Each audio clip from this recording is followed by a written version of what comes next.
Assalamualaikum warahmatullahi wabarakatuh.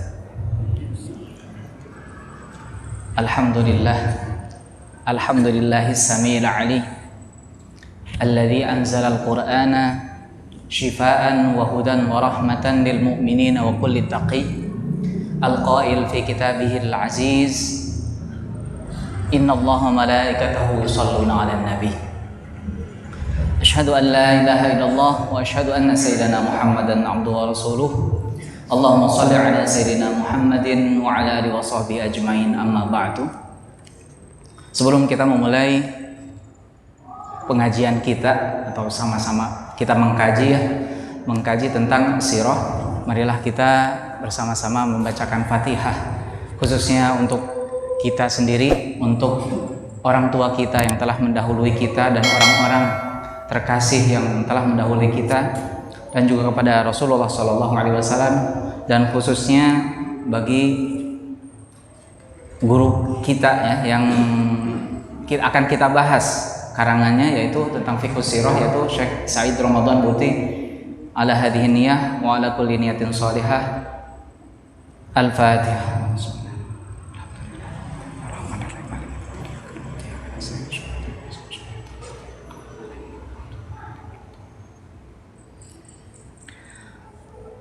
Hadirin yang dimuliakan oleh Allah, baiklah, manusia sejarah manusia tidak bisa lepas dari peperangan.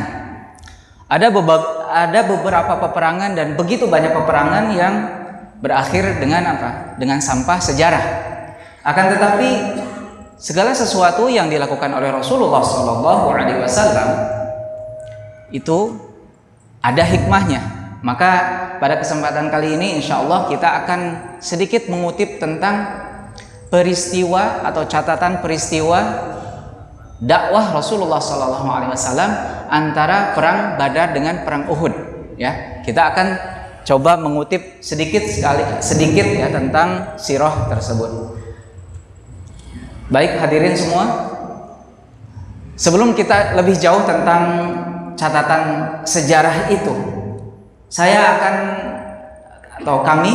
akan mencoba menanyakan dulu sebenarnya apa sih inti dari peperangan. Gambaran kita tentang peperangan itu apa? Ditakutkan berbeda dengan tujuan dari Rasulullah SAW mengadakan perang. Baiklah, ya karena apa ya? Karena kita hidup di zaman yang sudah banyak fitnah, sehingga kita diberikan gambaran sesuatu hal dalam kehidupan kita kadang-kadang jauh dari yang ditetapkan oleh syariah. Salah satu contoh tentang peperangan ini ya. Peperangan kalau yang kita gambarkan biasanya kalau dalam film-film itu apa? Isti'radul quwwah, yaitu apa? Menggambarkan siapa yang lebih kuat. Atau peperangan itu menggambarkan balas dendam. Apakah seperti itu peperangan menurut Rasulullah SAW? Akan kita bahas.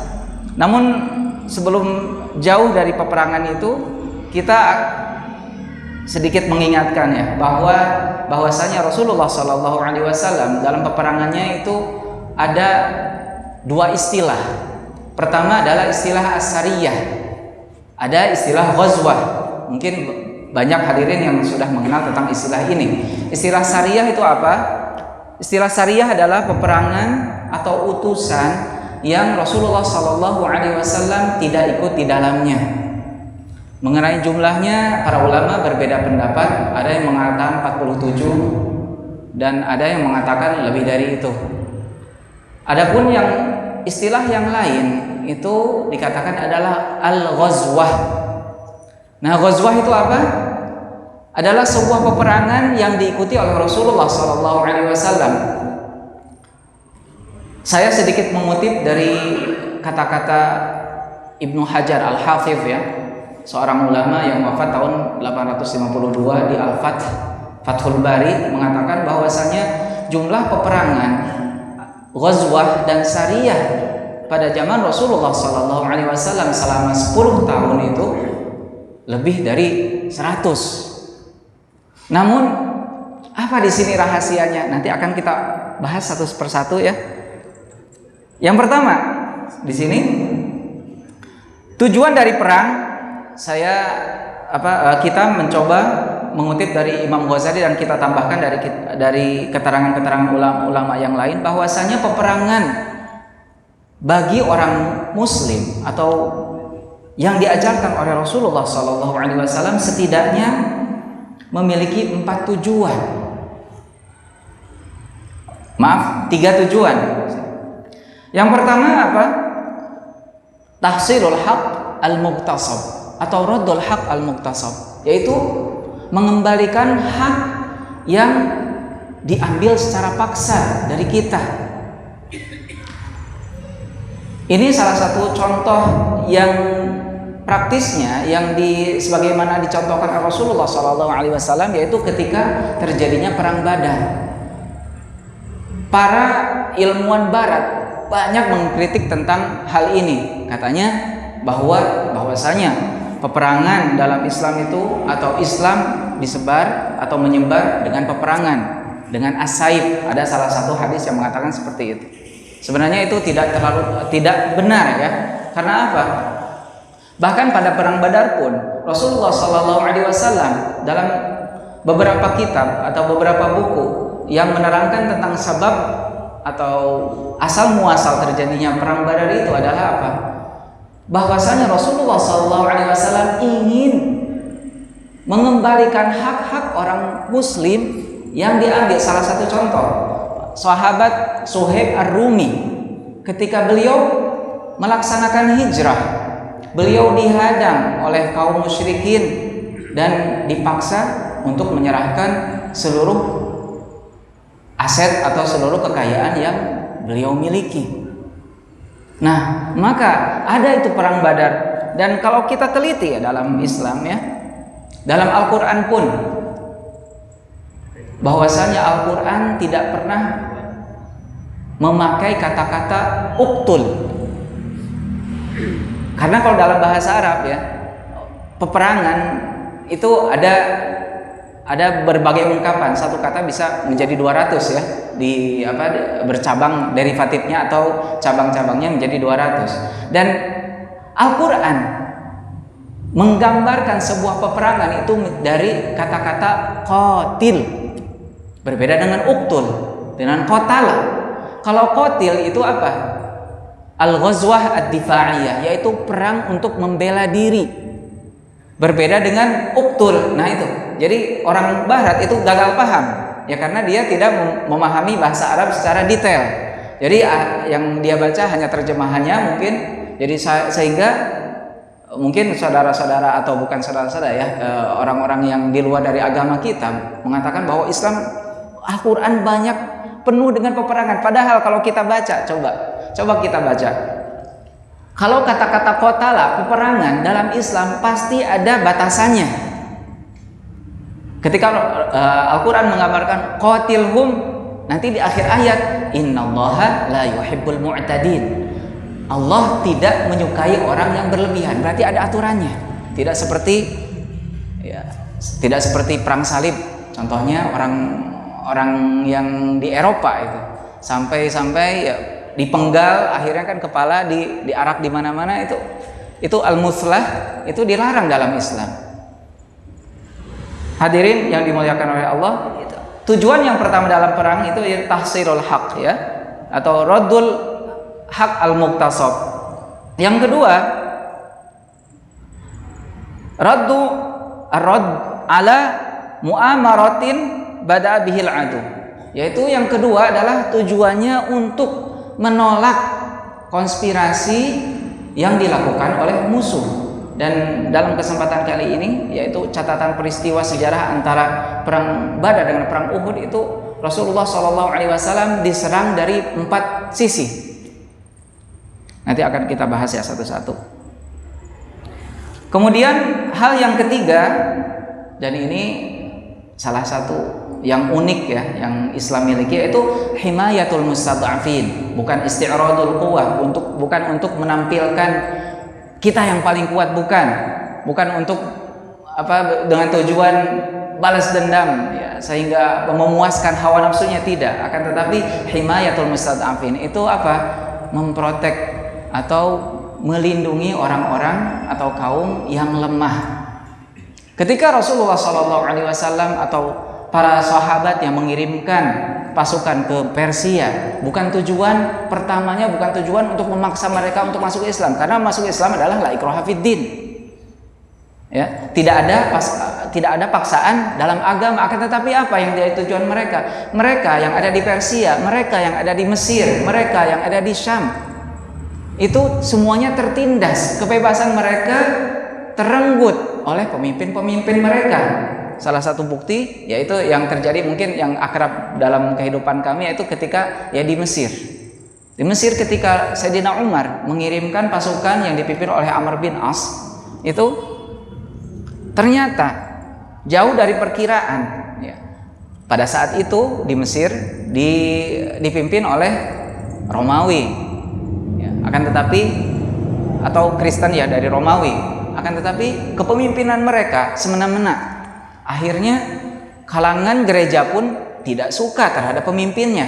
Akhirnya ketika datang pasukan kaum muslimin, mereka dibantu oleh orang-orang Nasrani.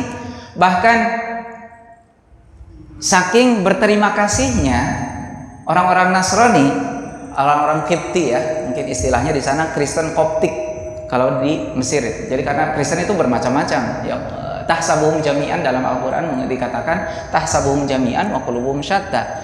Seakan-akan kalau kita menganggap kaum musyrikin itu adalah satu hati, tapi sebenarnya mereka berbeda-beda. Tahsabuhum jami'an, kita menganggapnya satu, wa qulubuhum syatta. Allah Subhanahu wa taala menjelaskan bahwa hatinya mereka terpecah-pecah. Jadi bagaimana cara mereka berterima kasih kepada pasukan Sayyidina Umar, yaitu menghadiahkan Ardul Qarafah. Ardul Qarafah yaitu tanah dalam Taurat, itu adalah tanah yang dihadiahkan atau tanah yang bagian dari tanah surga. Itu dihadiahkan kepada kaum muslimin, dan itu sampai hadiahnya kepada Sayyidina Umar. Jadi kalau insya Allah hadirin semuanya yang sempat ke Mesir, jadi akan melihat apa itu Qarafah. Qarafah itu adalah pekuburan, itu panjangnya kurang lebih 4 km. Dan memang terbukti yang ada di Taurat itu isinya itu ahli surga semuanya. Isinya itu siapa? Dari mulai Imam Syafi'i, Ibnu Hajar Al-Asqalani dikuburkan di sana. Terus imam-imam yang ada dari madhab Hanafi, Imam Syafi'i semua. Jadi 4 km itu kalau kita biasanya kuburan itu identik dengan sesuatu yang menyeramkan ya. Namun Al-Fakir sendiri ketika melalui malam-malam ya, kalau seandainya kita malam-malam ke pekuburan itu, justru tenang yang ada. Itu. Jadi sebagai bukti. Dan tadi catatan bahwasanya tujuan perang dalam Islam itu adalah himayatul mustad'afin, yaitu untuk apa? Untuk melindungi kaum yang tertindas. Amr bin As ketika datang ke Mesir tidak memaksakan Islam sama sekali. Dan saat sahabat itu ada, menurut sejarah yang masuk Islam hanya 15% saja. Jadi dibiarkan begitu saja. Akan tetapi mereka pun akan bisa memilih dengan otaknya sendiri. Oh, ternyata Islam itu rahmat. Jadi akhirnya setelah 50 tahun pertama itu hanya 15%, 100 tahun berikutnya itu masuk jadi kalau nggak salah 35%. Jadi melihat betapa rahmatan lil alaminnya Islam. Jadi kalau seandainya ada anggapan, ada asumsi bahwa Islam memaksakan untuk orang-orang untuk masuk dengan pedang, itu mustahil. Dan salah satu bukti, dan ini jadi kebanggaan kita sebagai orang Indonesia, bahwasanya Islam masuk itu di mana-mana diceritakan bagaimana orang-orang Indonesia bisa masuk Islam, karena memang orang-orang Indonesia akhlaknya terpuji. Di sana memang seperti itu yang terkenal, orang-orang Indonesia tuh banyak akhlaknya sangat terpuji, dan itu dilakukan oleh interaksi perdagangan. Dan ini menjadi bantahan bagi mereka, terutama kaum-kaum yang tidak suka dengan kaum muslimin. Itu hal yang pertama, yaitu himayatul mustad'afin. Dan Imam Ghazali menambahkan bahwasanya tujuan perang ini masih perang, akan kita coba persingkat. Dari Imam Ghazali sendiri mengatakan bahwasanya tujuan perang itu dalam Islam itu at-taqlil fi hajbil khasarah. Jadi Islam datang dalam peperangan. 10 tahun yang dilaksanakan oleh Rasulullah SAW, lebih dari 100 peperangan itu, kerugian nyawa dan harta itu sangat kecil sekali. Dan di sini sebagaimana diungkapkan oleh Hamid As-Saghir ya dalam kitabnya Al-Akhlaqiyat fil Hurub fil Islam, yaitu menyebutkan bahwa dalam 100 peperangan itu yang menjadi korban di kedua pihak itu tidak lebih dari 61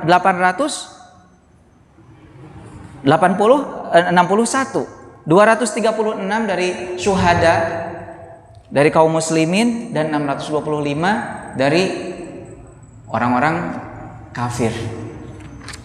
Itu mengenai mengenai perang ya. Tadi judulnya apa? Di sini yang akan kita bahas ya, Syekh Said Ramadan Buti mengutip salah satu ya, yaitu tentang masalah pengkhianatan orang Yahudi. Sebenarnya ada yang bisa banyak pelajaran yang bisa kita petik dari bagaimana ya perkembangan dakwah Rasulullah SAW antara perang Badar dengan perang Uhud.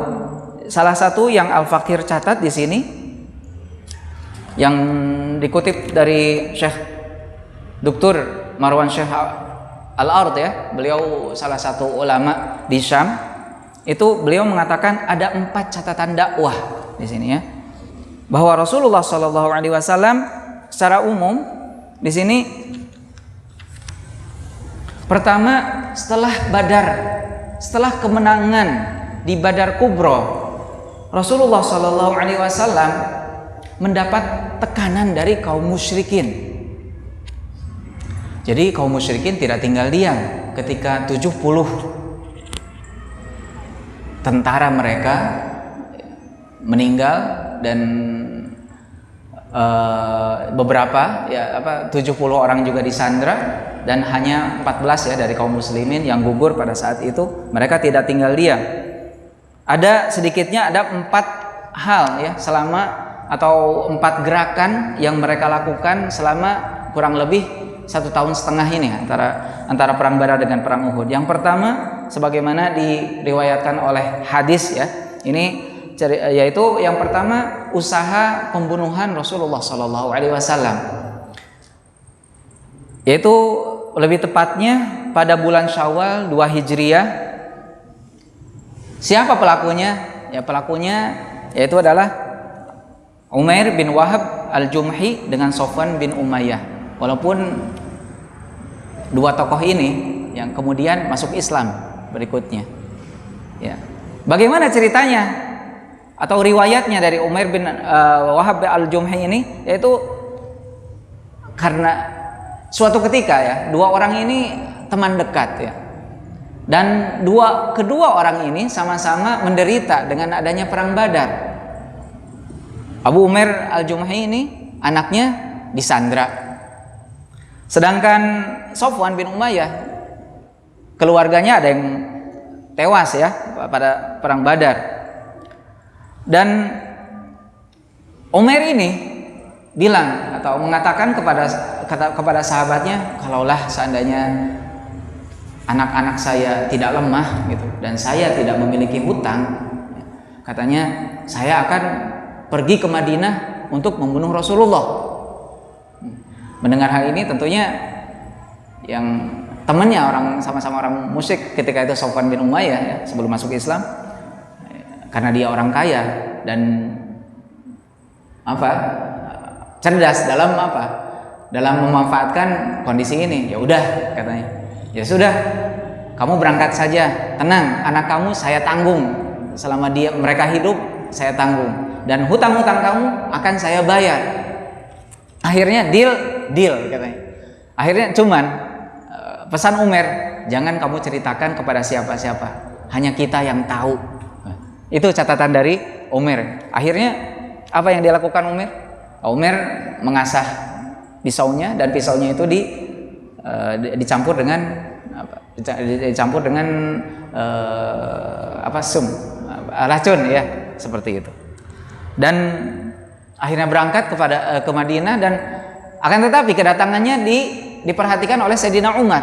Nah ini Umar bin Wahab ini, kata Sayyidina Umar, nggak mungkin datang kecuali membawa berita yang buruk gitu. Akhirnya langsung dipaksa oleh Sayyidina Umar sampai ini jadi lehernya dibawa gitu kan, dibawa kepada Sayyidina Umar.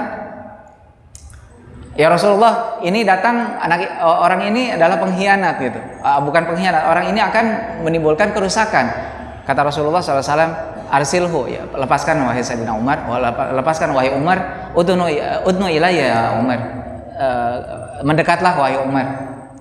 Kenapa kamu datang ke Madinah dan membawa pedang lagi gitu kan? Kata Umar waktu itu berbohong, saya datang ini karena anak saya disandra gitu. Kata Rasulullah, bukan itu kamu datang. Kamu datang untuk apa? Ya. Yang kedua kali masih berbohong. Ternyata Rasulullah SAW memberikan jawaban. Kamu datang karena kamu dengan Sofwan bin Umayyah duduk berdua, dan kamu melakukan kesepakatan bahwa Sofwan bin Umayyah itu akan menanggung hutang-hutang kamu dan akan memelihara anak-anak kamu dengan apa? Dengan imbalan kamu membunuh saya. Bukan begitu? Mendengar seperti itu terkaget gitu. Allahu hailun bainaka wa bainahu. Allah menjadi saksi apa yang terjadi antara kalian berdua. Mendengar seperti itu terkaget Umar. Langsung asyhadu annaka Rasulullah sallallahu alaihi wasallam. Wallahi ya Rasulullah, ketika hal ini terjadi tidak ada siapapun, hanya saya dan Sofwan saja.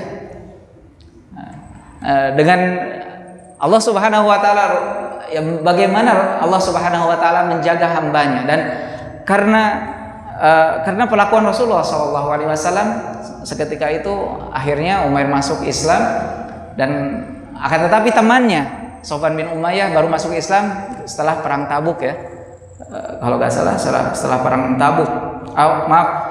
Setelah Fathu Makkah, yaitu setelah Taif, yaitu pada tahun 8 Hijriyah. Itu yang pertama. Jadi serangan kaum musyrikin dengan usaha pembunuhan Rasulullah sallallahu alaihi wasallam. Yang kedua yang dilakukan oleh Abu Sufyan sebelum masuk Islam juga. Apa yang dilakukan oleh Abu Sufyan, yaitu datang bersama 200 pasukan. Jadi Abu Sufyan setelah kejadian Badar itu, ya, salah satu anaknya tewas dan satu anaknya ditawan, yaitu kalau nggak salah yang ditawan Amr, dan yang tewas itu Hanzalah. Katanya, sebelum saya membalaskan dendam saya tidak akan makan makanan enak. Walaupun makanan enak pada zaman itu adalah apa? Adalah minyak samin. Kalau sekarang mungkin minyak samin dipakai untuk memasak ya. Kalau zaman dulu itu makanan yang paling enak. Dan dia datang menuju Bani Nadir ya. Mendatangi Huyai bin Akhtab, akan tetapi tidak dibukakan. Akan tetapi siapa yang membukakan? Ya Salam bin Mishkam. Akhirnya terjadi di sana transfer pengkhianatan, yaitu orang Yahudi memang seperti itu. Ya nanti. Akan tetapi setelah dia dapatkan, dia melewati daerah namanya daerah Arid. Kemudian pasukan Abu Sufyan ini membunuh salah satu dari kaum Ansor. Dan bukan hanya membunuh sahabat Ansor, dan membunuh pembantu dari sahabat Ansor, dan membakar rumah yang di sana. Akan tetapi ya karena kaum musyrikin itu pecundang ya, pada saat itu dia tidak berani untuk berhadapan. Setelah melakukan kesalahan seperti itu, mereka lari. Dan akhirnya kabar ini sampai kepada Rasulullah sallallahu alaihi wasallam, dan Rasulullah seketika langsung keluar bersama 200 pasukan dan berusaha untuk mengejar. Dan dalam kejaran itu Abu Sufyan membuang beberapa logistik yang dia punya, yaitu as-sawiq ya. As-sawiq itu apa? Yaitu sebuah makanan dari gandum yang ditumbuk, yang dicampur dengan minyak samin dan susu, dan dia buang sehingga untuk supaya larinya lebih kencang. Akhirnya dibuang-buang. Para sahabat melihat seperti itu kan mubazirnya, jadi diambillah oleh para sahabat. Akan tetapi yang disayangkan, para sahabat tidak sempat untuk mendapatkan atau tidak sempat bertemu pasukan dari Abu Sufyan. Nah, karena itu peperangan itu ada sawik yang dibuang-buang, itu makanya ada Ghazwatus Sawik itu namanya. Pada bulan Dzulhijjah tahun 2 Hijriyah.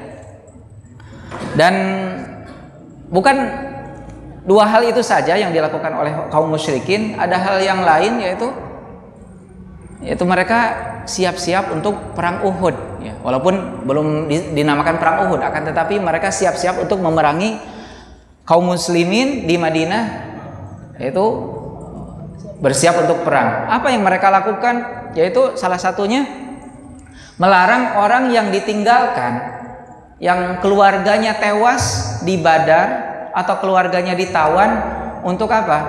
Untuk meratapi, ya, an-nauh, ya. An-nauh wal buka itu meratapi, karena kalau dalam adat orang Arab biasanya kalau ada pembunuhan itu, kalau sudah meratapi itu berarti maknanya dia angkat tangan. Jadi kalau seandainya tidak meratapi, berarti dia menunggu balas dendam. Walaupun mungkin sampai sekarang masih ada itu adat seperti itu, adat jahiliyah itu, ya. Ya, tidak semua orang bisa melepaskan. Yang kami perhatikan seperti itu. Biasanya kalau ada ada sebuah perselisihan antara qabilah, masih ada, ya, qabilah. Walaupun sebagian besar sudah melepaskan hal itu, biasanya dikompori oleh siapa? Biasanya yang mengomporinya perempuan biasanya, seperti ini. Ya, karena kata Rasulullah itu yukafirnal asyirah, kalau perempuan itu biasanya memecah persatuan, seperti itu.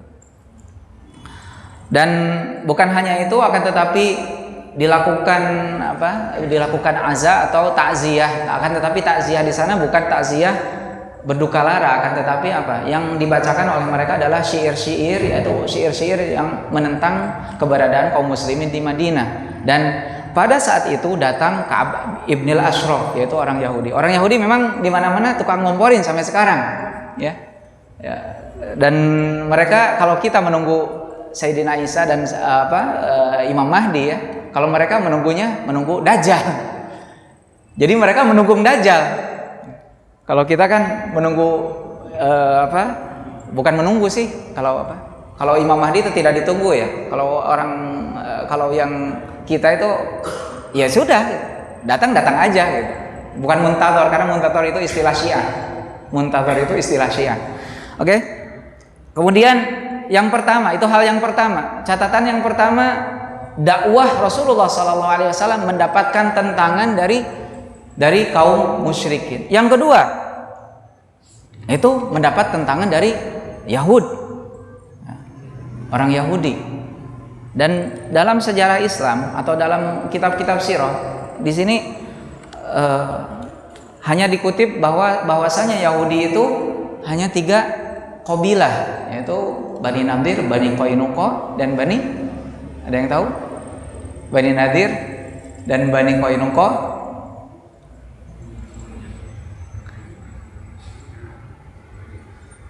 Bani Nadir dan Bani Qainuqa dan Bani Quraidah, ya. Padahal penduduk Yahudi di Madinah ketika kedatangan Rasulullah SAW itu lebih dari 60%. Dan di sini dijelaskan pada kitab, pada buku, ya, buku tentang Tarikhil Arab Qabla Maji'il Islam, itu bahwasanya orang-orang Yahudi itu ada sekitar 20 qabilah.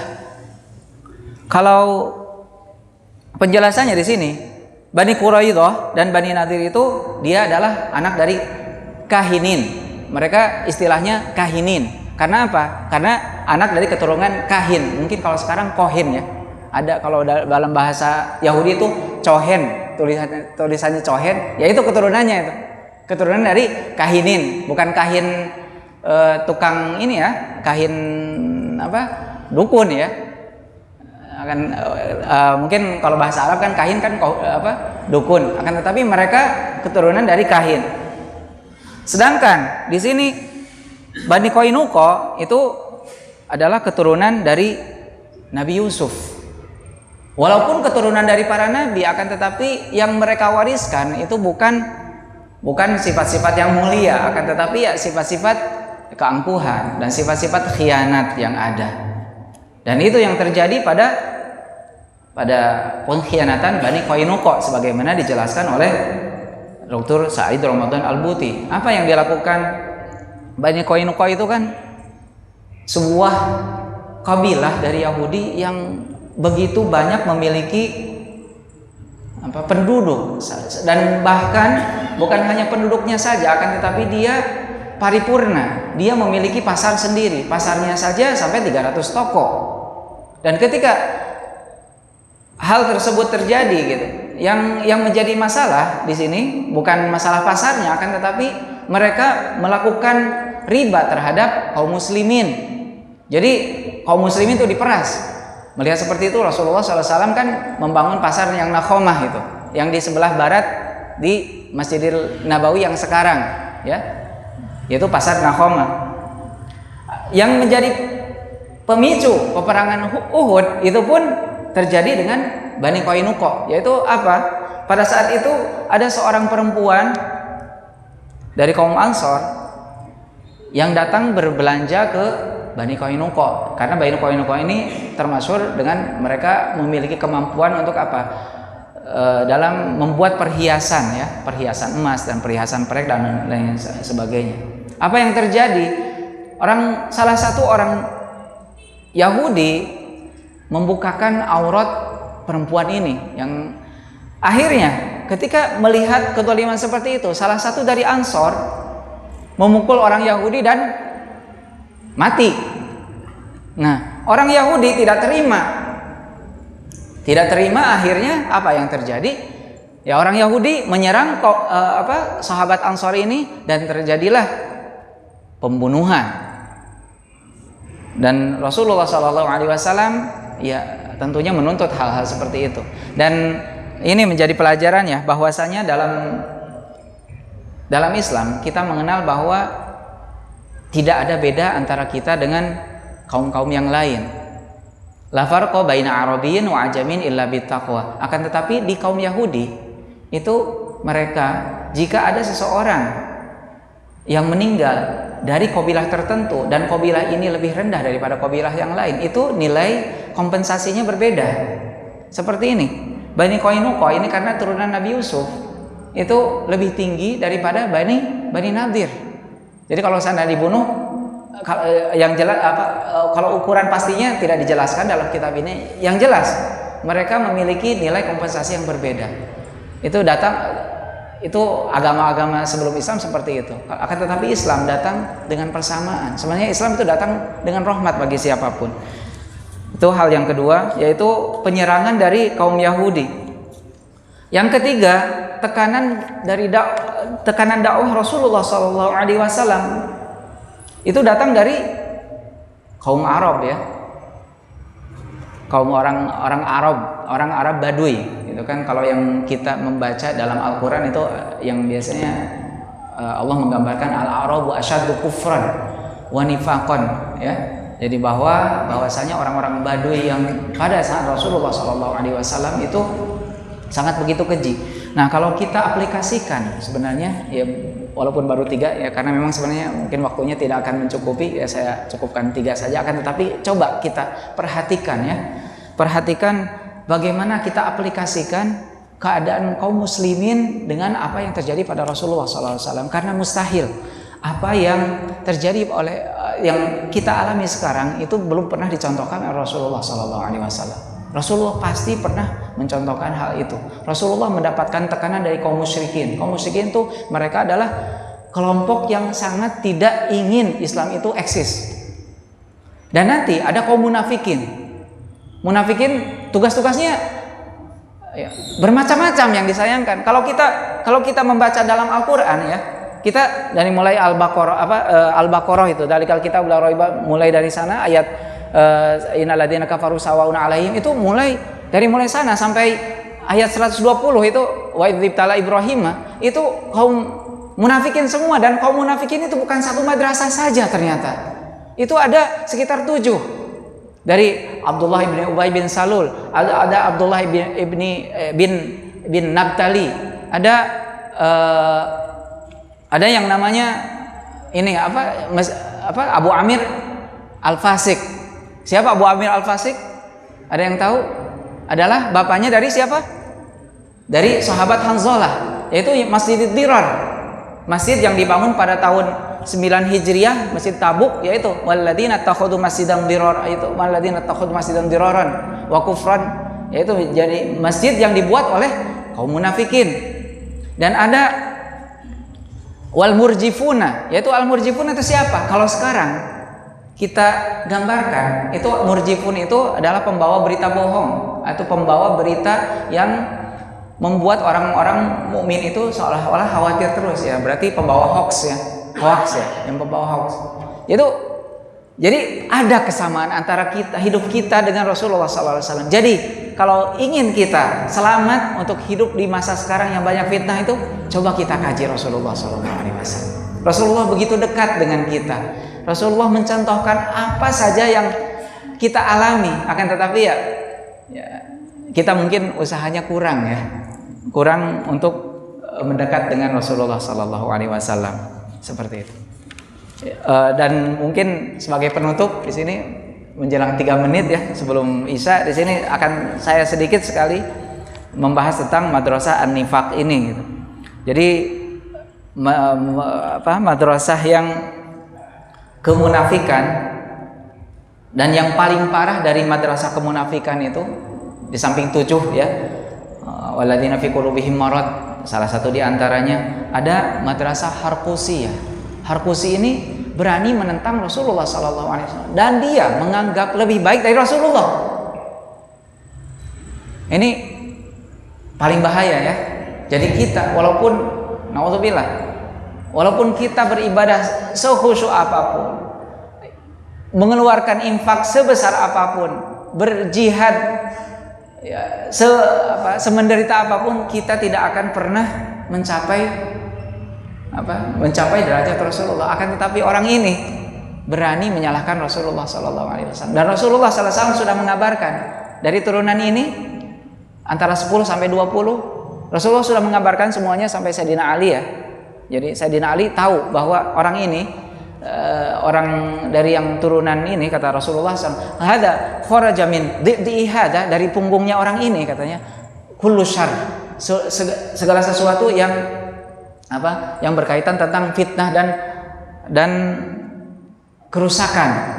Dan nanti keturunan orang ini, merekalah yang akan berperang dengan Dajjal. Rasulullah SAW mengabarkan pada Sayyidina Ali. Mungkin demikian yang dapat kami sampaikan. Semoga ya, perjalanan yang dialami oleh Rasulullah SAW itu menjadikan cerminan bagi kita, menjadikan uswah ya, sebagai panduan bagi kita untuk melangkah dalam zaman yang penuh fitnah ini. Hadanallahu wa iyyakum, barakallahu fikum. Aqulu qouli hadza wa astaghfirullah li wa lakum. Wassalamu alaikum warahmatullahi wabarakatuh.